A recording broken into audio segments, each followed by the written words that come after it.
Her name doesn't matter. You will never see her face on the news. She is not a statistic in a government report, not a footnote in a UN press release. She is a mother. She lives in a city in Sudan that used to have a bakery on every corner, a market that smelled like cumin and fresh bread, a neighborhood where kids ran barefoot on warm concrete after school. That city is gone now. Not destroyed by bombs, not entirely. It died in a quieter, slower, more brutal way. It died because the food stopped coming. This morning she woke up knowing, the way only a mother can know, that she had nothing left to give her children. Not bread, not rice, not even the memory of a full meal to comfort them with. She has been dividing one portion of sorghum into 3 smaller portions for the past 6 weeks. She has been lying to her kids, telling them she already ate. She hasn't eaten in 4 days. This is not 1916. This is not 1941. This is happening right now, today, while you are reading these words. And here is the number that should stop you cold. In 2025, 35.5 million children around the world suffered from acute malnutrition. Not chronic, not mild, acute. Nearly 10 million of those children were in a condition doctors call severe acute malnutrition. That means their bodies were shutting down. That means their immune systems had collapsed. That means a common cold could kill them. 10 million children. That is more than the entire population of New York City. And every single one of those children is someone's world. In Sudan alone, the number of people facing catastrophic hunger has grown 9 times over in just 10 years. 9 times. Think about what that means. In 10 years, a country went from a food crisis to a food apocalypse. And the world watched. And the world issued statements. And the world held summits. And the children kept dying. Now let me take you somewhere else. Gaza. You have heard the word so many times, it has almost lost its weight. Let me give it back to you. For the first time in recorded history, the first time official international monitoring systems have ever documented this, 2 separate regions declared famine simultaneously, Gaza and Sudan at the same time, in the same year. The people who track these things for a living, the analysts who have spent their careers studying food crises across 70 years of modern history, said they had never seen this before. Never. This is not a trend getting worse. This is a threshold being crossed. A child in Gaza does not understand geopolitics. She does not understand blockades or ceasefire negotiations or diplomatic corridors. She understands hunger. She understands the feeling of a stomach that stopped hurting 3 days ago because it no longer has the energy to hurt. That silence, that absence of pain, is one of the most dangerous signs doctors look for. It means the body has given up asking. I am not telling you this to make you feel guilty. I am not telling you this to perform compassion for you. I am telling you this because what is happening in Sudan and Gaza right now is not a distant tragedy. It is a preview. It is the early scene in a film where you watch something catastrophic happen far away and you think, that could never happen here. That is their world, not mine. I know what supermarkets look like. I know what a full refrigerator feels like. I know what it means to have options. But here is what I need you to understand before we go any further. Every single food crisis in modern history, every famine, every shortage, every moment when ordinary people found their savings worthless and their pantries empty, started with the same set of conditions. A supply chain under pressure, an energy source under threat, a political situation that everyone assumed would resolve itself in a few weeks, and a population that was completely unprepared because they trusted the system to protect them. That mother in Sudan trusted the system too. She bought food from the same markets every week for 15 years. She had a job. She had a budget. She had a plan. And then the plan stopped working, and the market stopped having food, and the system she had trusted her entire adult life looked her in the eye and had nothing to offer her. The question I want you to sit with is not whether you feel sorry for her. The question is whether you see yourself in her, because the gap between her life and yours is not character. It is not intelligence. It is not even wealth. Not entirely. It is proximity to the next disruption. And that proximity, as you are about to find out, is a great deal smaller than you think. If you find this kind of financial history useful, please consider subscribing. It really supports the channel and helps me keep making these videos. And write your city or country in the comments. I'm genuinely curious to see where everyone is watching from and how this story connects people from different parts of the world. On the 19th of May 2026, the Food and Agriculture Organization of the United Nations published a warning. Not a concern, not a recommendation, a warning. They said that if the current situation in the Strait of Hormuz continues, the world could face a full-scale global food crisis within 6 to 12 months. 6 to 12 months. That is not a distant future. That is not a scenario for your grandchildren to worry about. That is this year. That is before next winter. And I want to make sure you understand what the Strait of Hormuz actually is, because most people hear that name and think oil. They think gasoline prices. They think their commute getting more expensive. That is the least of your problems. The Strait of Hormuz is a narrow passage of water, at its tightest point, just 21 miles wide. And through that passage flows the raw material used to produce nitrogen fertilizer. The fertilizer that grows the food that feeds 4 billion people on this planet. 4 billion. That is more than half the human population alive today, kept alive in part because ships pass through that 21-mile gap carrying the ingredients that go into the fields that produce the calories that end up on your table. When that passage gets threatened, when tensions rise, when blockades tighten, when insurance costs for cargo ships spike so high that shipping companies start rerouting or canceling routes entirely, the fertilizer stops moving. And when fertilizer stops moving, farmers plant less, or they plant and watch their yields collapse because the soil wasn't fed. And when yields collapse, the global food supply tightens. And when the global food supply tightens, prices go up.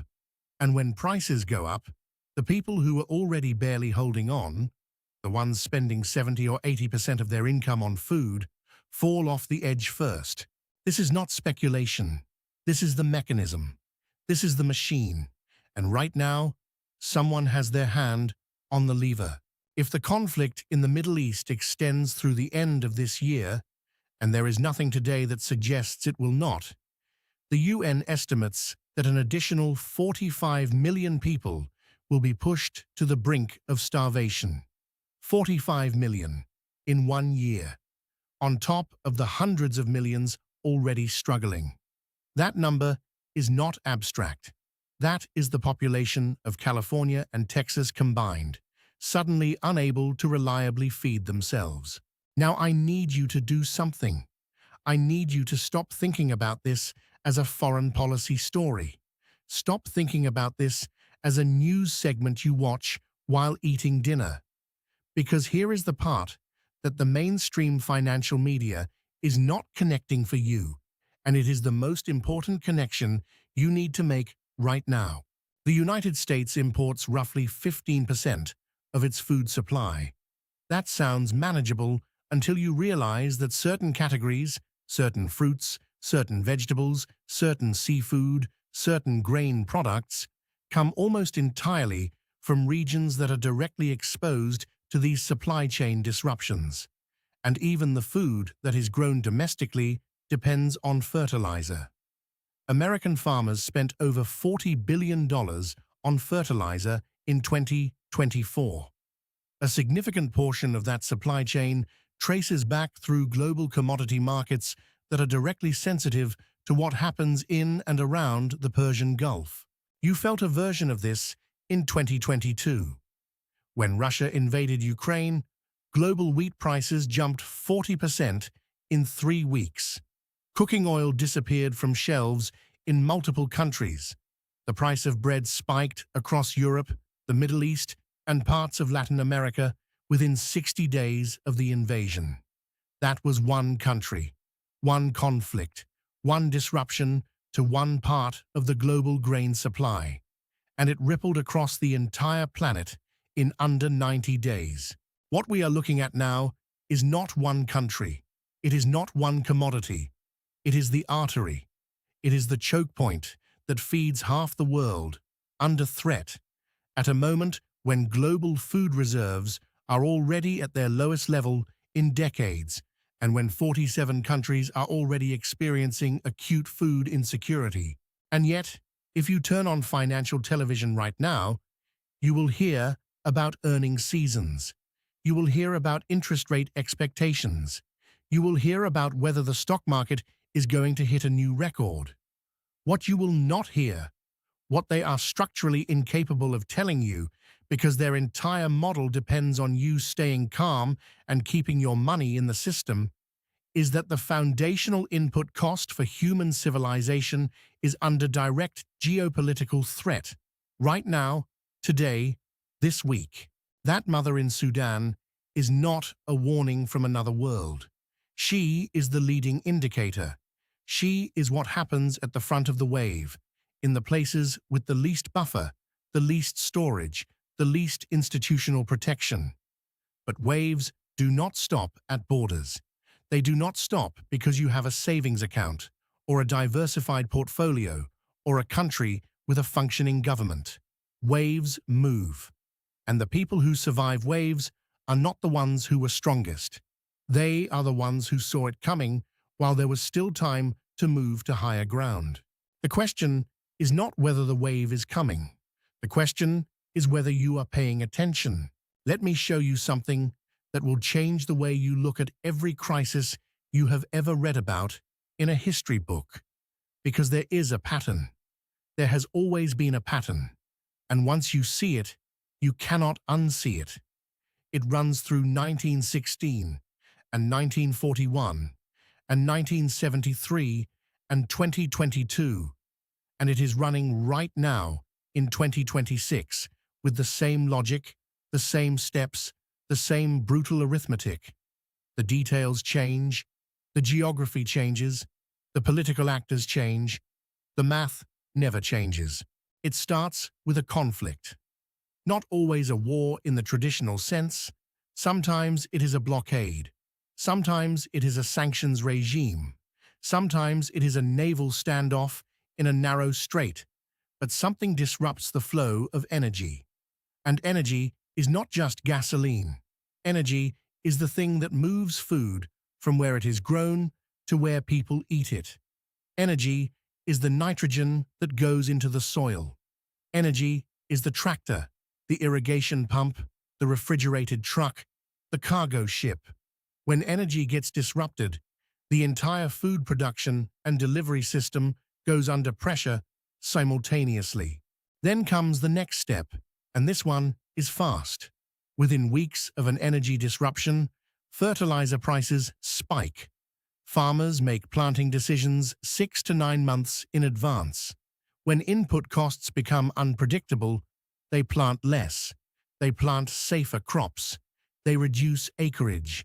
The harvest that was supposed to feed people 12 months from now starts shrinking before a single seed goes in the ground. Most people never see this step happening because it is invisible. It happens in rural decisions, in farm credit markets, in agricultural commodities futures. By the time the shortage shows up in a grocery store, the decision that caused it was made almost a year earlier. Then transportation collapses. Not all at once. Gradually. Insurance costs for cargo shipping rise. Certain routes become uneconomical. Smaller countries with less purchasing power get deprioritized by global shipping companies who route their limited capacity toward higher margin destinations. The food that exists in the world starts moving less efficiently. More of it spoils in transit. More of it sits in ports, waiting for ships that are not coming. The global food distribution system, which was already running on thin margins and minimal buffer stock, starts to seize up, and then prices explode. Not gradually, not in a way that gives ordinary people time to adjust their budgets. They explode. In the 1973 oil crisis, food prices in the United States rose 20% in a single year. In 1917, the price of bread in Germany tripled in 18 months. In 2022, after the Ukraine invasion, global food price indexes hit their highest level ever recorded. These are not isolated data points. These are the same mechanism repeating every single time the energy food transport chain gets disrupted at scale. And here is the step that destroys ordinary families, the step that turns a macroeconomic crisis into a personal catastrophe. When prices explode fast enough, savings stop being savings. They become a countdown. Your money does not disappear. It just buys less. Every week, every month, the purchasing power of what you worked for and set aside quietly erodes. In Weimar Germany in 1923, people were famously wheelbarrowing cash to the bakery. But the less dramatic version of that story, the version that never makes it into textbooks, is the millions of middle-class families who watch their savings accounts become worthless not in days, but in months. Who thought they had a buffer? Who thought they had planned ahead? Who discovered that planning in the currency of a collapsing system is not planning at all? Now, look at where we are today. In 2026, 318 million people across 68 countries are facing crisis-level hunger. That number is not a projection. It is not a worst-case scenario. It is the current baseline. It is double what it was in 2019. In 7 years, the number of people in food crisis around the world doubled. Not because there was less food grown globally, not because the planet ran out of capacity, because the system that moves food from where it is grown to where people live became more fragile, more exposed, more unequal, and more vulnerable to exactly the kind of geopolitical shock that is happening right now. 266 million people in 47 countries experienced acute food insecurity in 2025. And here is the detail that matters most, the one that tells you everything about how this system actually works. 2/3 of all those people were concentrated in just 10 countries. 10. That means the crisis is not evenly distributed. It is not a slow tide rising everywhere at once. It is a series of pressure points, places where the system is already broken, where the buffers are already gone, where the next disruption does not push people toward difficulty. It pushes them toward death. Conflicts were the primary driver. 140 million people in 20 countries facing hunger because of active armed conflict in or around their food supply chains. Not drought, not crop disease, not overpopulation, conflict. Human decisions.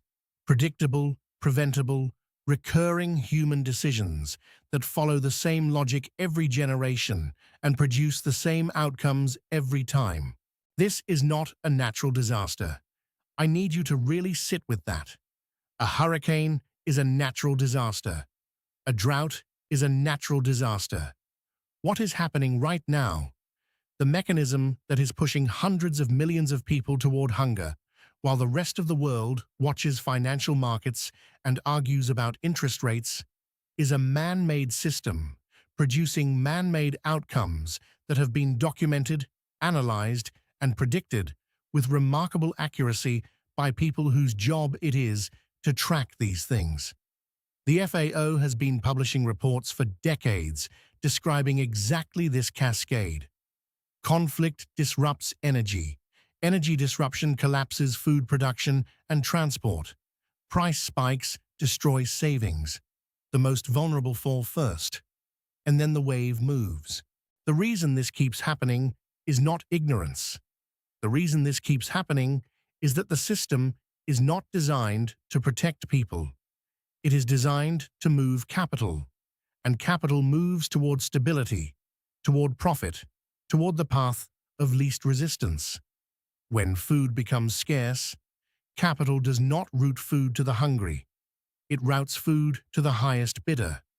That is not a moral failure of individual people. It is the logical output of a system operating exactly as designed. Which brings me to the most important question you can ask yourself right now. Not what is the government going to do? Not what is the UN going to do? Not what are the markets going to do? Those questions have answers, and none of those answers involve protecting you specifically. The question is, what are you going to do?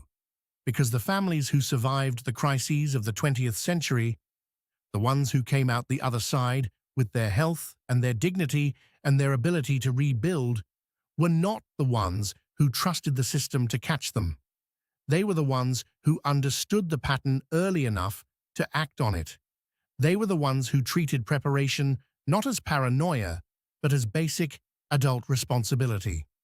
They were the ones who looked at the math, understood the mechanism, and made decisions while there was still time to make them. The math has not changed. The mechanism has not changed. The only variable is whether you are paying attention this time. So let us talk about what actually works. Not theory, not abstract advice from someone who has never been hungry. Real strategies, tested under real pressure, in real crises, by real people who had everything taken away and still found a way through. Because history did not just give us disasters, it gave us survivors. And survivors left a blueprint. The first strategy is land and local production. And before you tell me you live in an apartment in a city and you are not a farmer, let me give you a number that should completely reframe how you think about this. In 1944, at the absolute peak of World War II, when global supply chains were shattered and the United States government was rationing everything from meat to sugar to gasoline, ordinary American families were growing 40% of all fresh vegetables consumed in the country. 40%. In backyards, on rooftops, in vacant lots, in window boxes.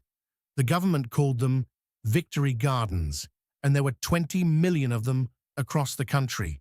20 million. Families who had never grown anything in their lives learned to grow food because the alternative was going without. That knowledge did not disappear. It went dormant. And right now, in 2025 and 2026, urban farming in Europe is growing faster than at any point since World War II. In Amsterdam, in Berlin, in London, community growing spaces have doubled in 5 years. Not because it is trendy, because people who are paying attention to food prices and supply chain news are quietly, without making headlines, rebuilding their capacity to feed themselves, at least partially, outside the industrial system. They are not waiting for a crisis to start learning. They are learning now while the lights are still on. Even a small container garden producing herbs, greens, and tomatoes represents something more valuable than the vegetables themselves. It represents practiced knowledge. It represents a skill that compounds over time. And in a serious disruption, the person who knows how to grow food is not just feeding themselves. They become essential to everyone around them. The second strategy is stored food. And I want to push back hard on the way most people think about this, because the mental image most people have of food storage is extreme and off-putting, and deliberately so. The system does not want you to think about stored food as rational adult behavior. It wants you to think about it as the behavior of someone unstable, because a population with 3 months of food supply is a population that cannot be panicked into compliance. Here is the reality.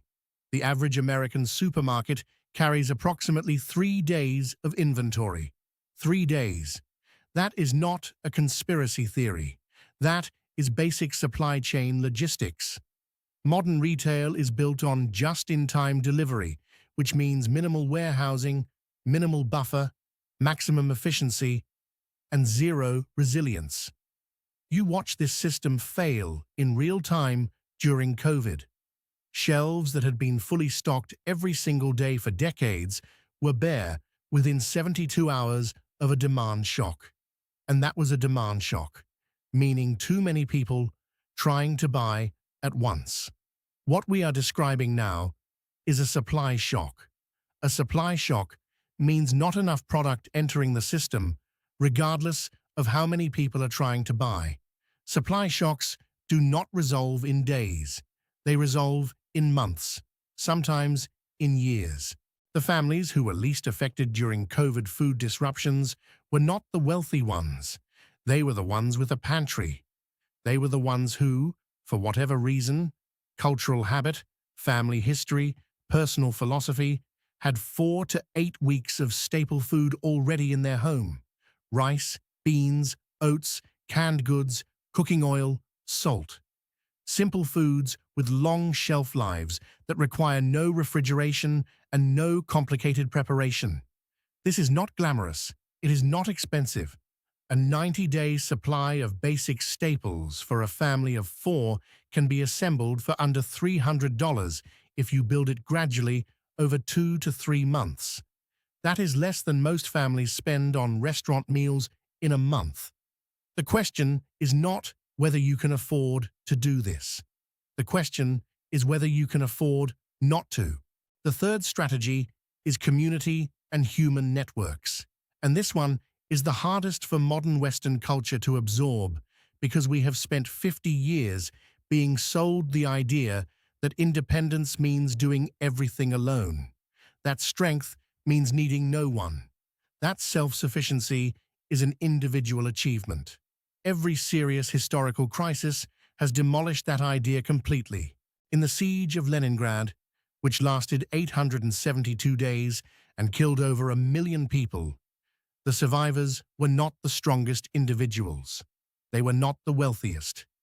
The people who survived at disproportionate rates were the ones embedded in tight human networks, people who shared food when they had it, people who looked after each other's children, people who told each other where to find resources, people who maintained trust and reciprocity under conditions designed to destroy both. The siege of Leningrad is the most extreme possible stress test of human social organization, and it returned the same answer every time. Connection is survival infrastructure. Today, in Nigeria and Mali, where state food distribution systems have failed entirely and where tens of millions of people are managing active food crises, it is local community networks that are keeping people alive. Not NGOs, not government programs, not international aid, though that helps at the margins. It is neighbors who know each other. It is informal distribution systems built on trust. It is the social capital that nobody can photograph or put in a report, but that is, in practice, the difference between life and death for millions of people right now. Your network is a preparedness asset. The people around you, neighbors, extended family, community members with different skills and different resources, are not liabilities in a crisis. They are your most valuable resource. Building those relationships now, before you need them, is one of the highest return investments you can make. The fourth strategy is hard assets, and the history on this one is so consistent across so many different crises that ignoring it requires active effort. In Sudan right now, in Yemen right now, in any place where currency has destabilized or where hyperinflation has made paper money unreliable, Two things have happened consistently. Barter has returned, and gold and silver have resumed their historical role as stores of value. In Yemen, families who held physical gold were able to convert it into food and medicine long after the local currency became functionally worthless. In Sudan, grain itself has become a medium of exchange in some regions. A sack of sorghum is worth more than a stack of banknotes because a sack of sorghum is real. It is tangible. It cannot be printed. This is exactly what happened in 1944 across occupied Europe. It is what happened in 1998 in Russia. It is what happened in Zimbabwe in 2008 and in Venezuela in 2016. Every time a currency system comes under extreme pressure, the same assets hold value: food, precious metals, things that are real and scarce and universally needed. A modest allocation of physical silver or gold, not your entire savings, not a dramatic repositioning, just a meaningful percentage held outside the banking system in physical form, is not paranoia. It is historical literacy. The fifth strategy is irreplaceable skills. In every crisis ever recorded, certain people never waited in lines. They never begged. They never depended on the generosity of institutions that had none left to give. The doctor, the mechanic, the person who knew how to preserve food through fermentation or drying or canning, the person who could fix an engine or purify water or deliver a baby. Skills that serve real human needs in conditions of scarcity are the most durable form of wealth ever identified. They cannot be inflated away. They cannot be frozen in a bank account. They cannot be confiscated at a border. They live in your hands and your mind, and they compound in value exactly as the surrounding system becomes less reliable. You do not need to become a survivalist. You do not need to upend your life. You need to learn one thing deeply that people will always need, and then you need to know people who have learned the other things. That combination, personal skill plus trusted network, is the architecture of resilience that has worked in every crisis, in every culture, in every century. It is not new wisdom. It is the oldest wisdom there is, temporarily forgotten during the most comfortable 50 years in human history. The comfort is ending. The wisdom is still available. The only question is whether you pick it up while you still have time to use it. I want to tell you about a group of scientists in Leningrad. Their names are not famous. You will not find them in most history books. But what they did, and what they chose not to do, is one of the most extraordinary acts in the entire history of human civilization. And it speaks directly to where we are right now and what is being asked of you. The Vavilov Institute was a seed bank, the largest and most important collection of plant genetic material ever assembled at that point in history. Decades of work, expeditions to every corner of the planet, seeds from thousands of varieties of wheat, rice, corn, peas, oats, and dozens of other crops, many of them varieties that existed nowhere else on Earth. The scientists who worked there had dedicated their lives to this collection because they understood something that most people never think about. The genetic diversity of food crops is the insurance policy of human civilization. If a blight wipes out one variety of wheat, the seeds of 1,000 other varieties are the difference between adaptation and extinction. When the German army surrounded Leningrad in September 1941, the siege began, and it did not end for 872 days. Over that period, more than 1 million people in that city died of starvation. The hunger was so severe that people ate wallpaper paste, leather belts, sawdust mixed with flour, animals that had been dead for days. The city consumed itself, trying to survive. And the entire time, in the basement of the Vavilov Institute, there were tons of food, literal tons, sacks of rice, sacks of wheat, sacks of peas and oats and corn, enough to feed the scientists and their families through the worst of the siege. The scientists knew it was there. They sat next to it every day.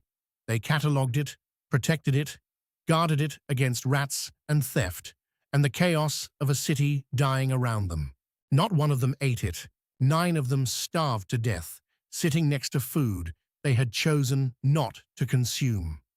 They died protecting seeds they would never plant, for harvests they would never see, for a future generation they would never meet. They made a decision, in the worst conditions human beings can experience, to subordinate their own survival to something they believed was larger than themselves. That is not a story about heroism in the way movies show heroism. It is a story about a value system so deeply held that it did not break even under the pressure of death. I am not asking you to be one of those scientists. I am not asking you to make that kind of sacrifice. I am asking you to think about what they understood that most people today have completely lost sight of. They understood that the system they were protecting was not for them. They understood that the seeds in those sacks represented not just food, but options. The ability of future people to adapt, to survive, to rebuild. They were not protecting grain. They were protecting possibility.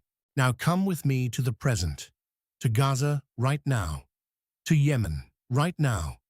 And I want to give you an image that I believe is the most disturbing and most clarifying image of the food crisis of our time, because it completely destroys the comfortable story most people tell themselves about how famine works. In Gaza and in parts of Yemen, food is physically present on market shelves. Not everywhere, not in abundance, but it is there. You can walk into certain markets and see bread, rice, cooking oil, canned goods. The shelves are not empty. And people are starving to death in those same cities, in those same neighborhoods, sometimes within sight of those same markets. Not because the food does not exist, because they cannot pay for it, because the price of a bag of flour in Gaza has risen so high that a family's entire income for a week cannot purchase enough calories to survive, because the economic destruction of those places has been so complete that the market mechanism, the system that is supposed to connect human need with available supply, has broken down entirely. This is the cruelest form of hunger ever documented. It is not the hunger of empty shelves. It is the hunger of full shelves you cannot reach. It is the hunger that happens when the system that was supposed to protect you turns out to be protecting something else. It is the hunger that happens when your savings, your income, your economic position, everything you worked for and planned around and trusted, turns out to be denominated in a currency that the crisis has made irrelevant. And here is why I am telling you this, as the final image of everything we have covered today. Because that image, food on shelves that ordinary people cannot afford to buy, is not unique to war zones. It is not unique to developing countries. It is not geographically contained. It is a system failure. And system failures scale. They follow the same pressure gradients that water follows. They move from the places with the least protection to the places with more protection. And they keep moving until something stops them. The mother in Berlin in 1916 was not poor. She was not uneducated. She was not naive. She was a middle-class woman in one of the most advanced industrial economies on earth. She had savings. She had a budget. She had a plan. She trusted the system because the system had always worked for her. And the system had always worked for her because it had never been under the kind of pressure it was now under. And then the pressure came, and the system revealed what it had always actually been. Not a protection mechanism for her family, a resource allocation mechanism for the war. The army ate. She watched her children go hungry. Today, the system is not feeding an army in the traditional sense, but it is feeding something. It is feeding the logic of financial markets, of quarterly earnings, of capital flows that move toward return and away from risk. When food becomes scarce and prices rise, the system does not route food toward the most vulnerable.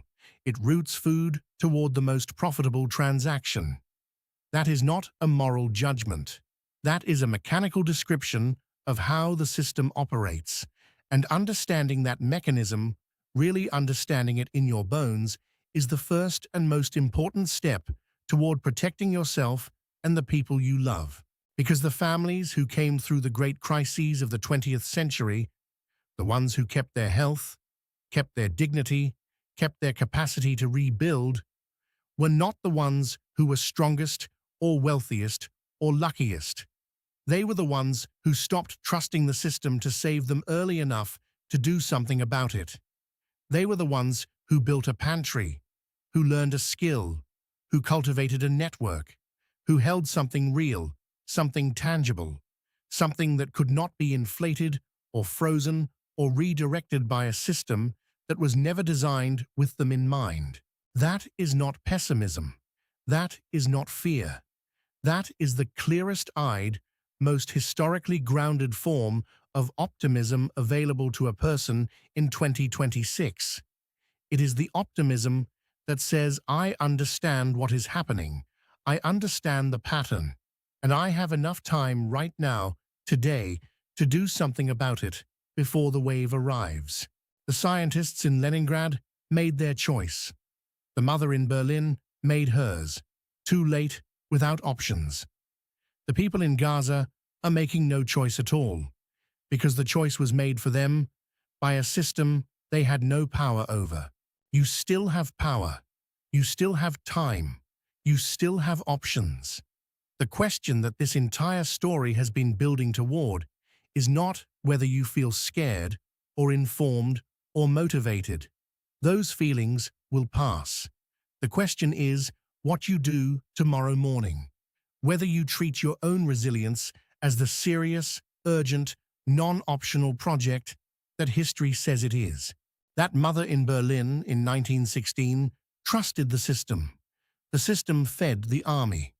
Today, the system feeds the market. The question is one: are you part of the system, or do you have a plan?